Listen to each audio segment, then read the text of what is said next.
Hi everyone, this is Kyle, and it's looking like they're starting to go into damage control regarding some recent Rachel Zegler comments that have been resurfacing from last year. Comments that she made regarding the old Snow White movie that came out in 1937, 86 years ago, and the new Disney live-action Snow White movie that's going to be coming out next year.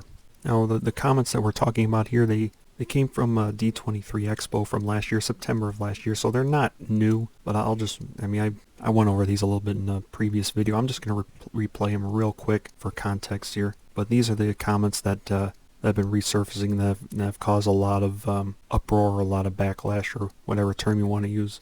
So I'll just play this real quick. Your version of Snow White is different, and it's more of a 2022 version of Snow White.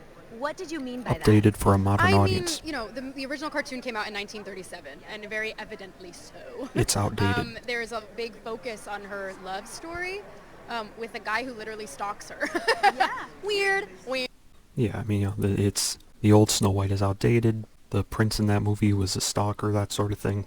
I have to pause these whenever I play a video, because I know there are some copyright rules and things like that, so I'm pausing it right now. Alright, I'm going to keep playing. Weird. So we didn't do that this time. So no prince, or a different kind of prince? We have a different approach to what I'm sure a lot of people will assume is a love story, just because we cast a guy in the movie. Right. Andrew Burnap, great dude. Yep. Yeah, they're updating it. Thank God they're updating it, because the old Snow White movie, in their mind, it was problematic, and they're going to remove the love story. Having a love story, I guess it's when the main character is a woman having a love story. It's not quite politically correct now among people in Hollywood, people at Disney. All right, I'll continue. It's one of those things that I think everyone's going to have their assumptions about what it's actually going to be, but it's really not about the love story at all, which is really, really wonderful. And whether or not she finds love along the way is anybody's guess until 2024.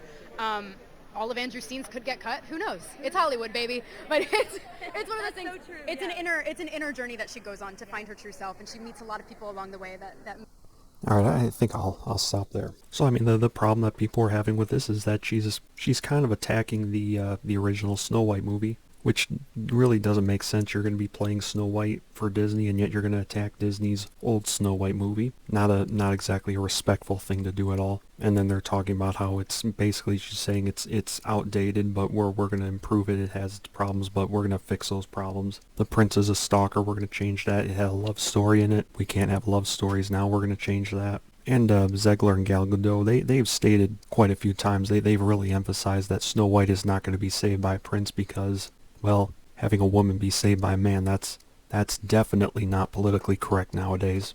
But before I go any further, I do need to emphasize this. Rachel Zegler, right now she's 22 years old, and these comments right here that resurfaced, they're from September of last year, so they're basically from a year ago. So she was 21 years old at the time when she said these things, so my point here is that she was young at the time.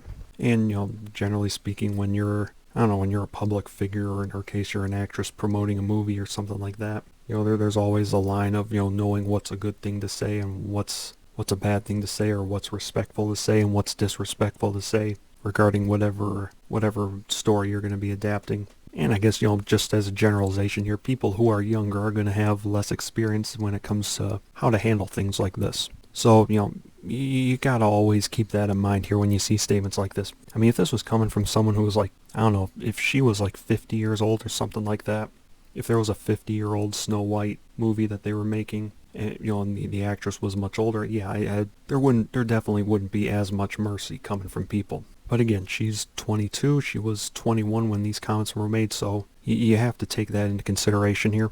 And I also need to say, we hear statements like this all the time whenever cast members are doing interviews or things like that, when they're talking about their upcoming movies or TV shows or stories, whatever that they're adapting. That you hear a lot of statements like, we're going to update it for a modern audience. We have a female character in here who originally was rescued by a man, but we're not going to do that this time. Instead she's going to be a strong, independent girl boss queen, or some statements like that. Those are just a couple examples. We're going to make this reflect the world we live in today.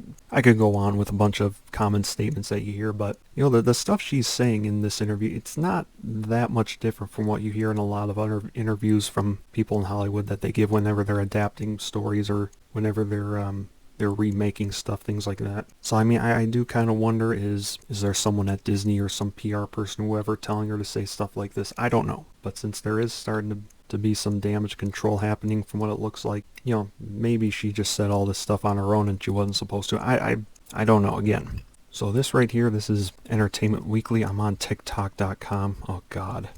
But they released this one video on TikTok.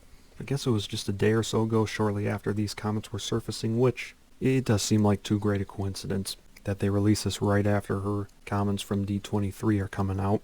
Alright, so I'm going to play just some of this. I think it's like 2 minutes long. Okay. To come off as me being ungrateful for the opportunities I have. When I tell you that it's hard, I just mean to be inside my brain. Where's the pause button? And I'm there 24/7. I can't get out of it. I can't get out of it. Oh, you press the space bar in order to pause it. As a huge Disney fan like all of you, this is the biggest dream come true I could possibly imagine. I press the space button and I pause it. And being excited. I didn't know that. Second film. How do you describe that experience? Yeah, I mean, she's saying that she's very grateful for, you know, for the opportunities that she's been given. I mean, they're portraying her in a real good light here. Folks, when I first played this, I was looking all over the place for a pause button, a play button, a pause button. I mean, there's a play button right here, and I could not find one. And I'm thinking to myself, how the hell do I pause this? And I'm thinking, like, where is the pause button? Is there a pause button on here, but it's like Osama bin Laden where it's hiding in plain sight or something, or what? But just now I'm discovering you just press the space bar. Okay, I'll continue. So weird and like not okay. No pun intended. Lightning struck twice for me. I feel like the luckiest girl. It is just ridiculous. I can't believe this is my life. Really, I can't. Every day. 17 years old, a junior in high school. You send in this casting tape, and then you're cast as Maria. Yeah, again, they're portraying her in a very positive light now. They're portraying her as being real grateful, things like that. Looking around and there's this huge poster of my face and I'm like, who is that? I still can't process any of it. I am the most grateful person alive, but I'm also keeping it. I never want it to come off as me being ungrateful Okay, for I'm the gonna close this out now. I never want it to come off as me being ungrateful for the opportunity. Actually, I'm going to put it back up. So today's August 17th. This came out 2 days ago. So this came out, you know, shortly after her comments came out, or her comments resurfaced from September last year. And a lot of people are thinking that Entertainment Tonight might have put this out, you know, kind of as damage control, seeing that the comments that she made a year ago, they weren't that well received at all. And, you know, the fact that this comes out shortly after, yeah, I kind of think it's too great a coincidence. You know, it probably is being done as a little bit of damage control. And again, she was 21 years old at the time, so you gotta factor that into this. And, you know, we'll see how they market it from here on out. But, I mean, it does look like people do not like how the original Snow White was essentially insulted, and that they're going to be quote-unquote updating the new Snow White remake that they're going to be making. I mean, the movie doesn't come out until next year, so we'll see how it does. It's still a ways away. I mean, how well is it going to do box office wise? I mean, if I were to give a way too early guess, I'm going to say I don't think it's going to flop the way that Buzz Lightyear flopped. Buzz Lightyear made, what was it, 26 million, I think, at the box office. I mean, that movie lost Disney a lot of money. But I got a few other live-action remakes pulled up here. I don't know, I might be missing a couple off the top of my head. I mean, this was the Sleeping Beauty remake, 759 million at the box office. You'd have to correct me if I'm wrong. I think this is the first live-action remake that Disney made.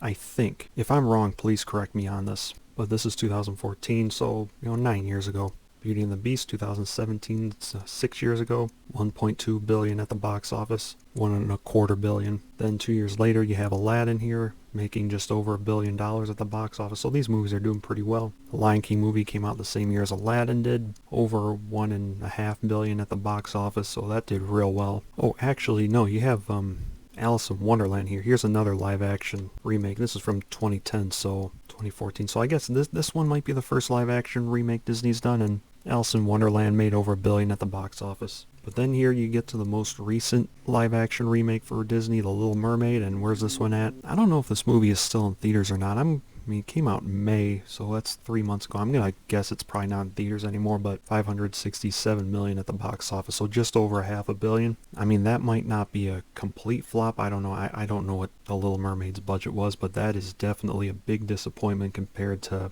Alice in Wonderland, $1 billion. $1.5 billion Lion King, $1 billion for Aladdin, 1.2 billion Beauty and the Beast, 3/4 of $1 billion. Now, why exactly did The Little Mermaid not do quite as well?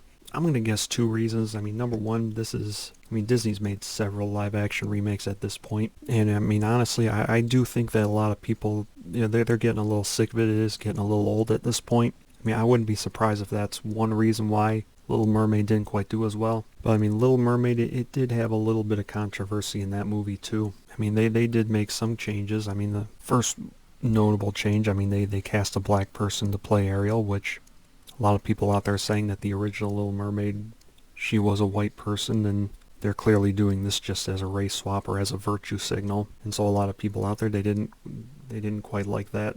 Which my view on that is, I mean, if you want to have a representation, look, there's nothing wrong with that by itself at all. But what I would say is make a new story, make up a new character, give people a new hero or a new princess or whatever you want to call it, someone that they can look up to.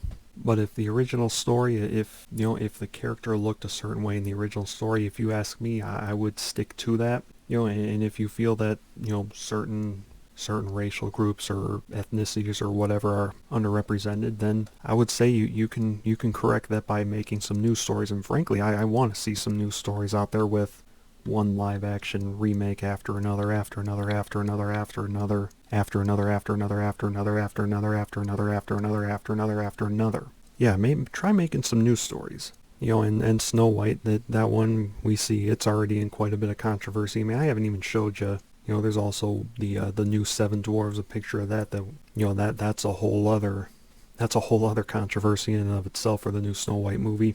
I mean, if you were to ask me just in a way too early guess how well is Snow White going to do at the box office, I'm going to say it's probably going to be around this number, probably closer to this number. I'm going to say it's probably going to be a little below it. It does have a good amount of controversy around it already, and it's still far away from coming out. Now, how much does that affect it? I mean, I guess it depends on how many people know about that stuff, how many people are angered about that kind of stuff. How many people are angry that Zegler essentially insulted the old Snow White movie, that sort of thing.